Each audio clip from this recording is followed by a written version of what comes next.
public safety is extremely important, right? It's your life and your property that you're seeking to be protected. So, thank you for taking that seriously. That's a very good thing that you're here and that you're doing. So I'll just kind of take it from the top in order. I made some notes on my computer here to Mr. Vogel's questions. So the current response in Reno, Parker County is divided up into fireboxes, if you will, which you're probably familiar with.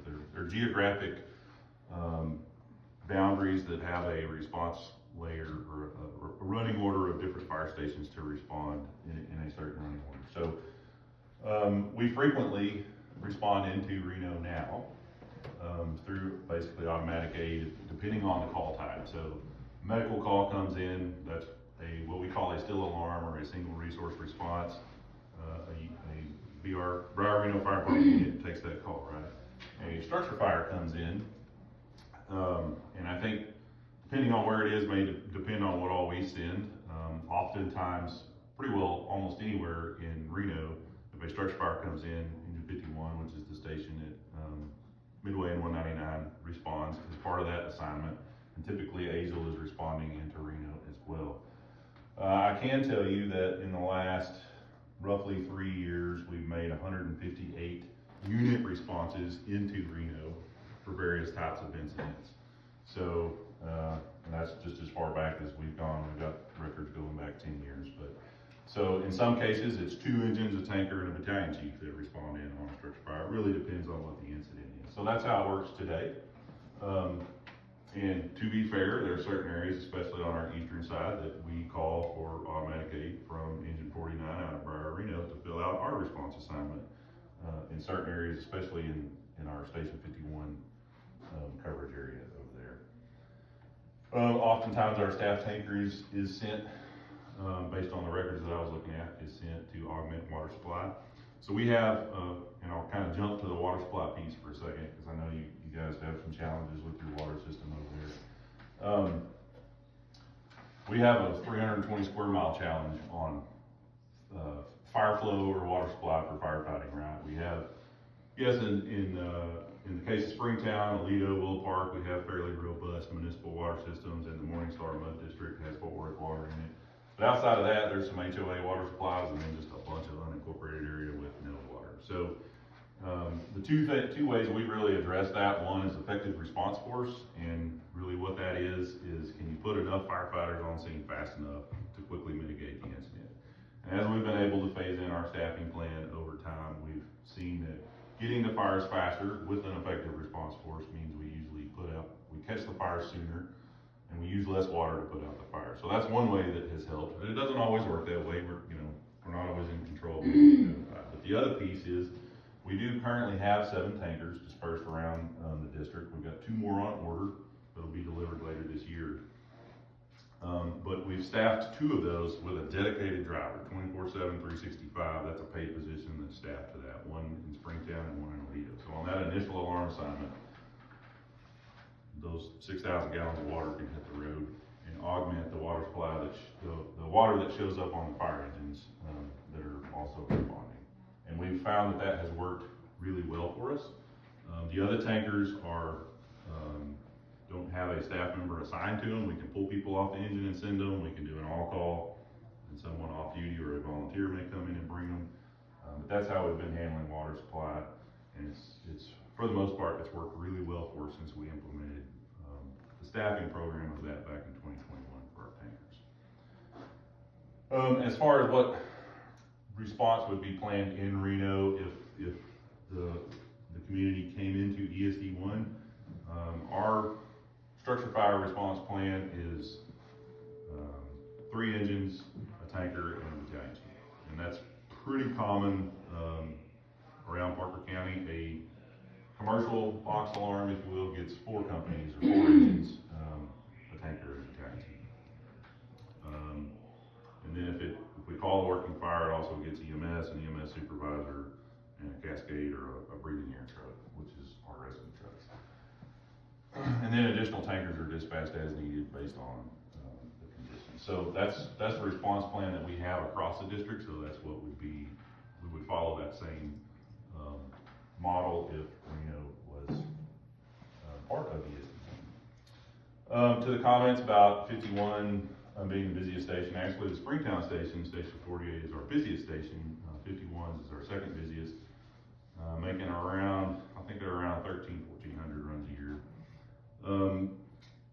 One of the things we track is we track in our data is resource reliability and unit hour utilization. So those kind of go hand in hand. If you look at how much a unit is utilized by hours in the day, pretty much the cap on that is the 30% model is the national standard. Anything over that, you need to be looking at adding a secondary unit there.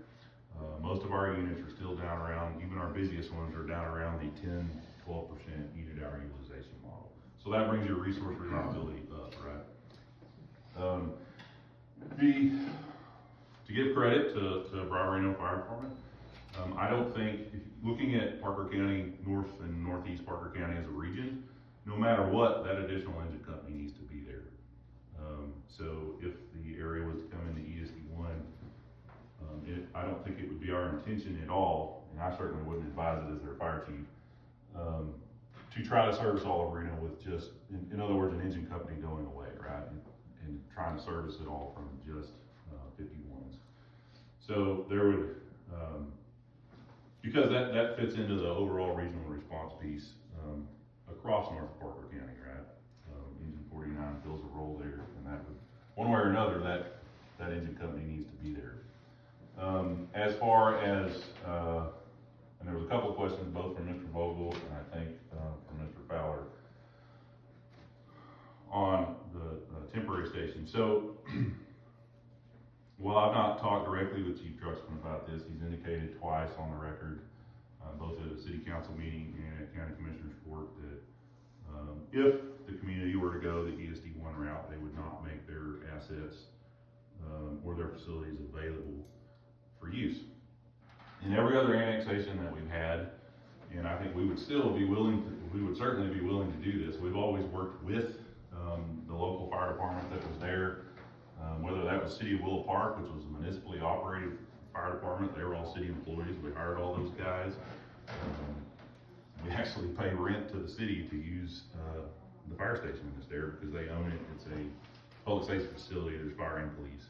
And we were interested in buying it. There were some bond covenants that kind of made that a difficult thing to do, so we leased the space. So our approach right now, based on that information, is that the current fire station in Reno wouldn't be available to use.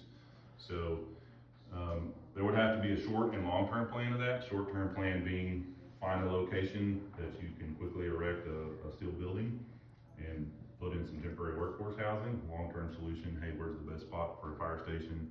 And build something like the picture that we showed you of one of the 2 stations that we built this year. We have the equipment in place, that being, we have 5 reserve engines. 3 of those are ready reserves, which means they're fully equipped. They've got SCBA, fire equipment, extrication tools, the whole 9 yards. So we have the ability right now to put an engine in a brush truck at whatever temporary facility could be figured out and staff that immediately. In the short term, we have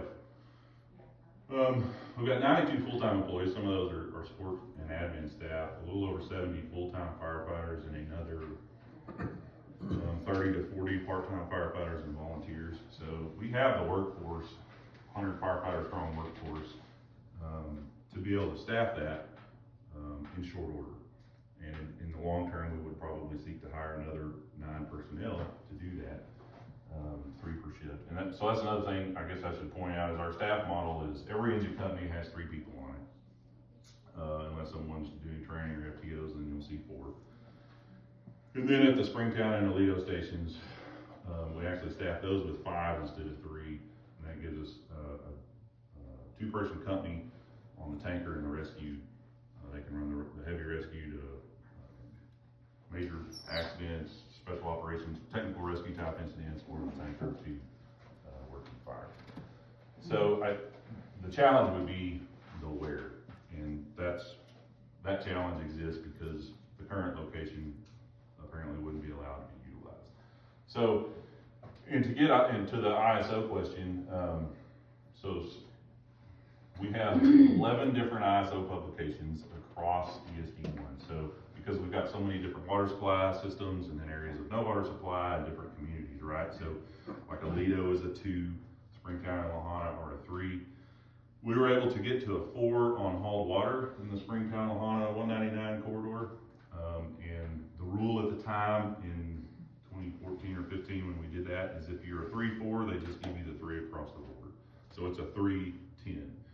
So anywhere around the Springtown station or the Lahana station, anything within 5 road miles of that is a 3, regardless of if you are in 1,000-foot proximity to a fire hydrant. If you're over 5 road miles, you're a 10. So the challenge there would be to put something in place quickly to be able to extend that ISO rating out on the temporary basis while permanent facilities could be secured.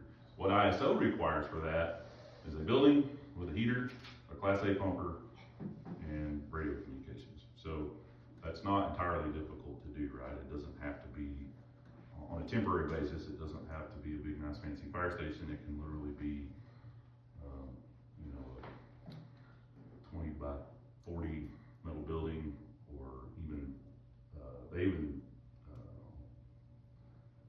they're like a Quonset hut type, much more portable, quick to erect type thing that can count for that on an interim basis, right? So I think that could be done in very short order. We would just have to figure out the where. Again, with every other of the 7 annexations that we've done, it was there was cooperation from the fire department that was there, and we were able to use those facilities. So on the Poolville comment about it taking a few years to build the station, they were never without a fire station. There was a fire station there that we operated out of. The commitment was to build a new fire station and to staff it. We started staffing a daytime staffing model out there long before we did the 24-hour around the clock with 3 personnel there. The difference there is the call volume, the service demand out there.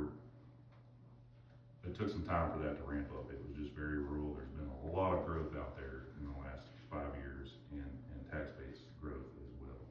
So it's a little bit different situation in Poolville than it would be in Northeast Parker County.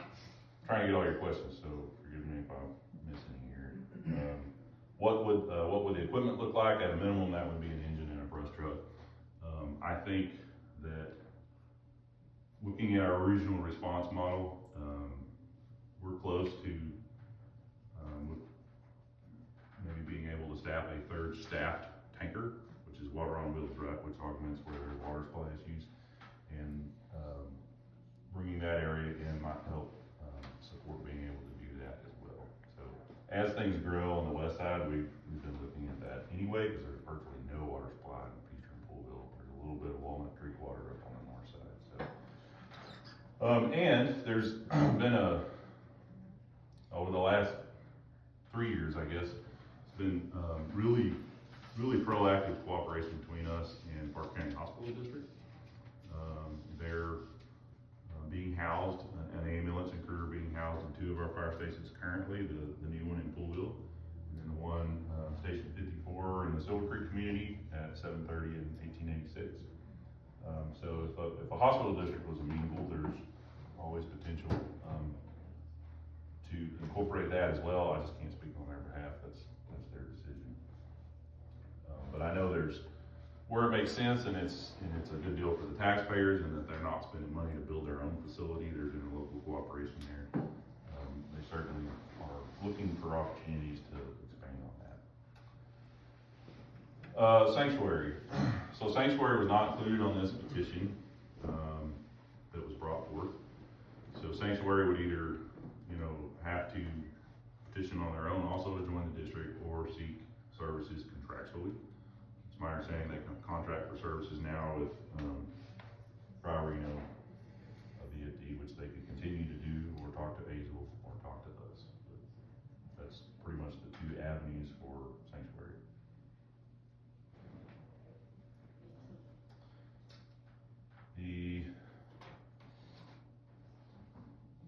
There was a comment about an interlocal agreement with Reno VFD. And again, we're all about cooperating with over service model is in place when communities come into ESD1, and we remain willing to have those conversations if that's amenable on that side of things.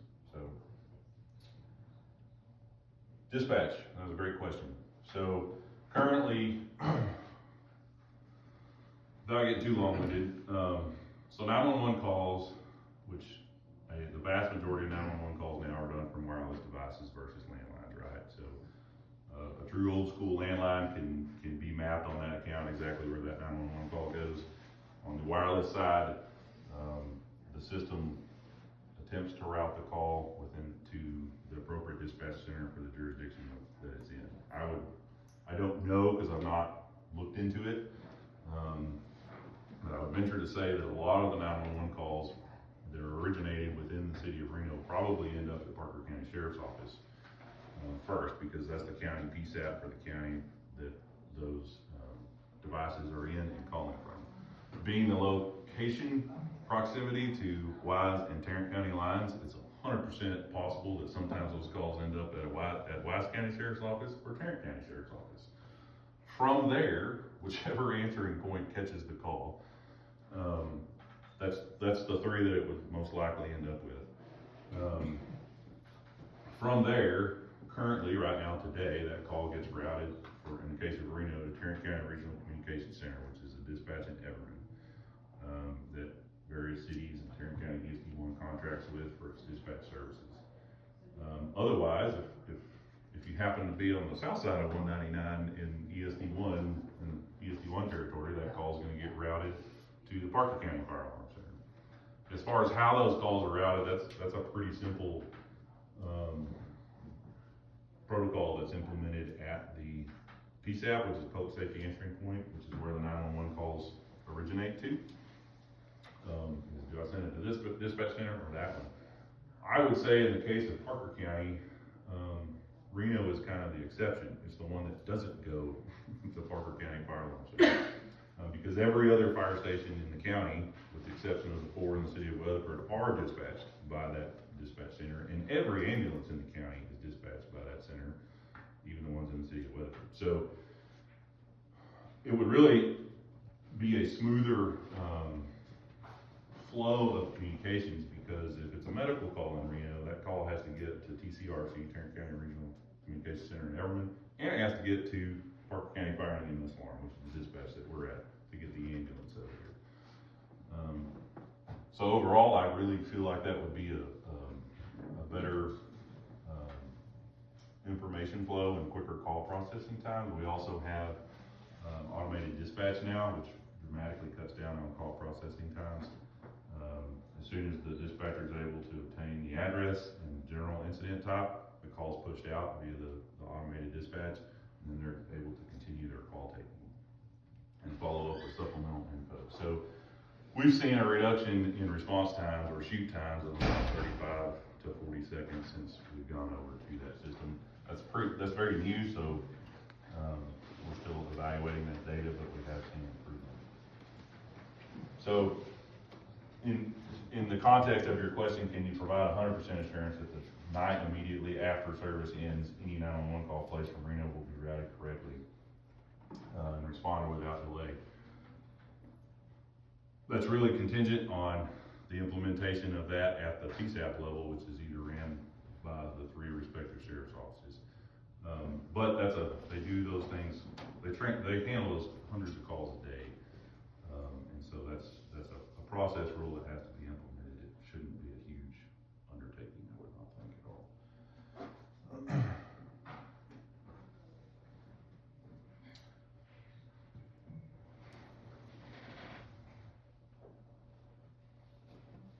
As to the service gap, and I think it's important to note here, lawfully we cannot, nor do we, take any position on the ballot measure for May regarding the city.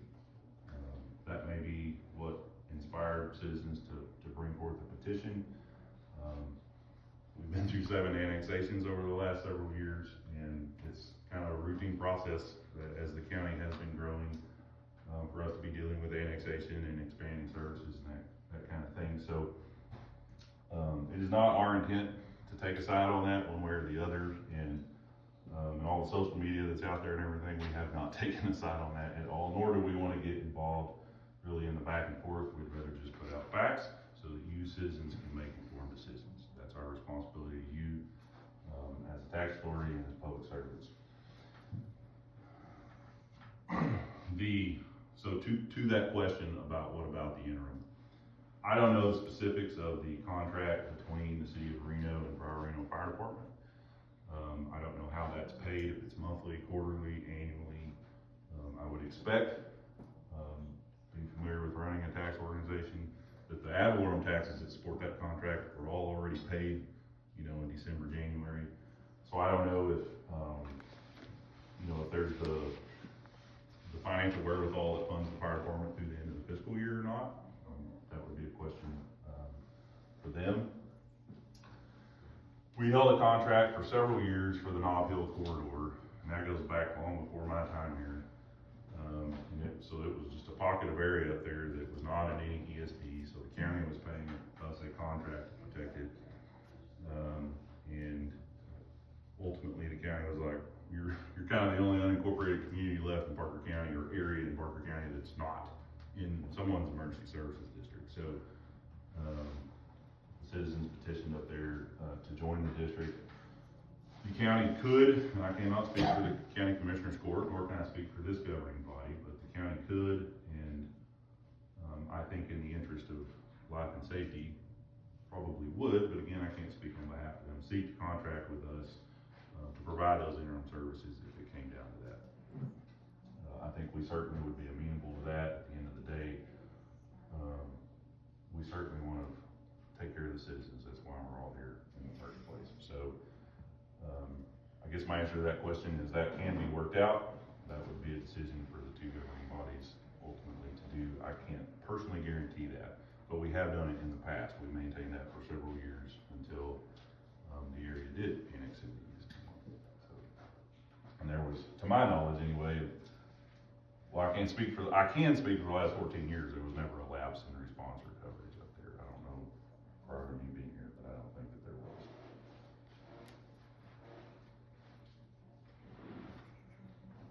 I think that I have answered all of the questions here. Bear with me while I look through the notes. I have a couple more if you are open to it.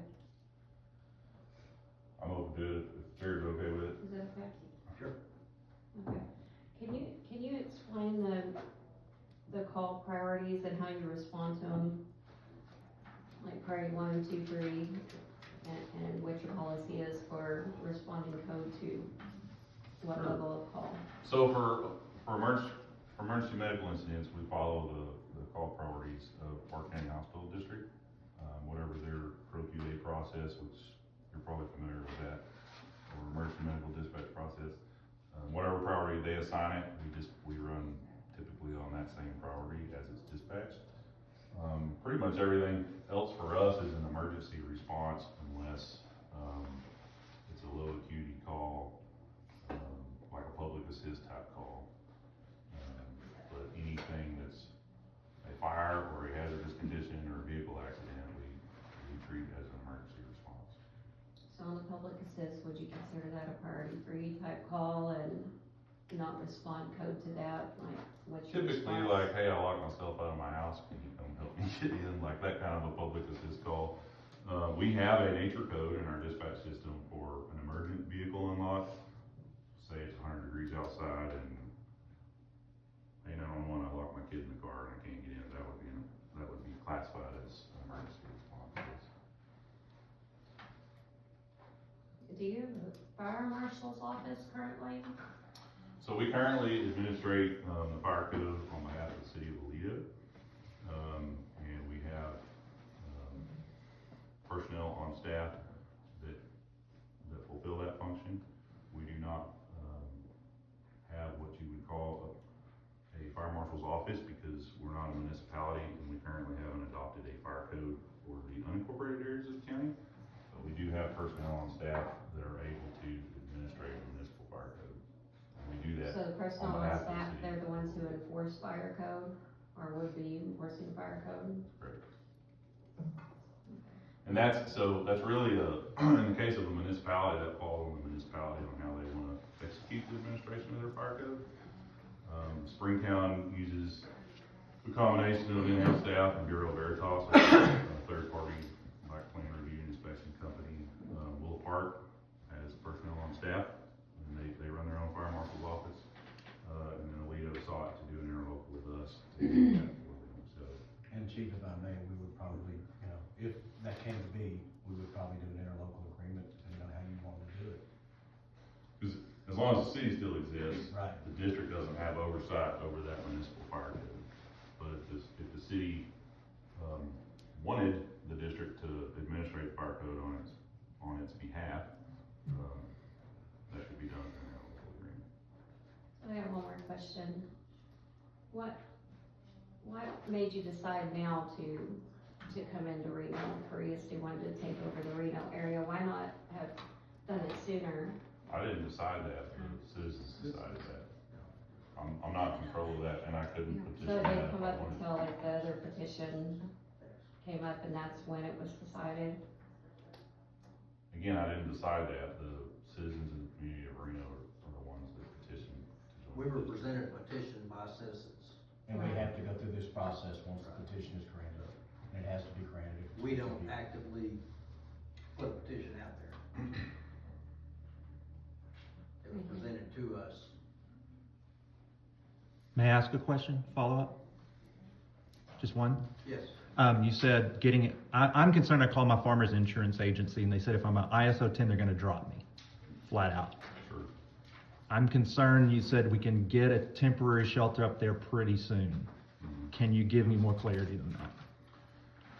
Well, so the petition was brought to us February 17th, so a little over a month ago. We've got a lot of time between now and November.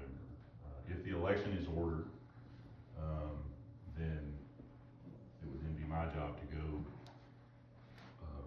look into potential properties and secure how we could execute that. We've got a lot of time between now and then, and I get that that's definitely a priority. And it's priority both on the insurance side and the tactical response side, right? That's a priority for us. So we would have to, I can't tell you, hey, this property at 123 Street is what we're gonna use. Ideally, something could be worked out with the Reno Fire Department. But if they're not amenable to that, then we'll have to go find property for a temporary facility. The hardest piece is the property, right? The facilities part can happen in really short order, and we've already got the equipment and the personnel to make it happen. So, and if an election is ordered and, moving through the summer, we typically would have a town hall meeting to cover questions like this again, and we could definitely have, more information for you, but that's the method by which we would have to provide services to protect against that. And that's a very valid question, and something that, I feel confident that we would handle and take care of to prevent a lapse.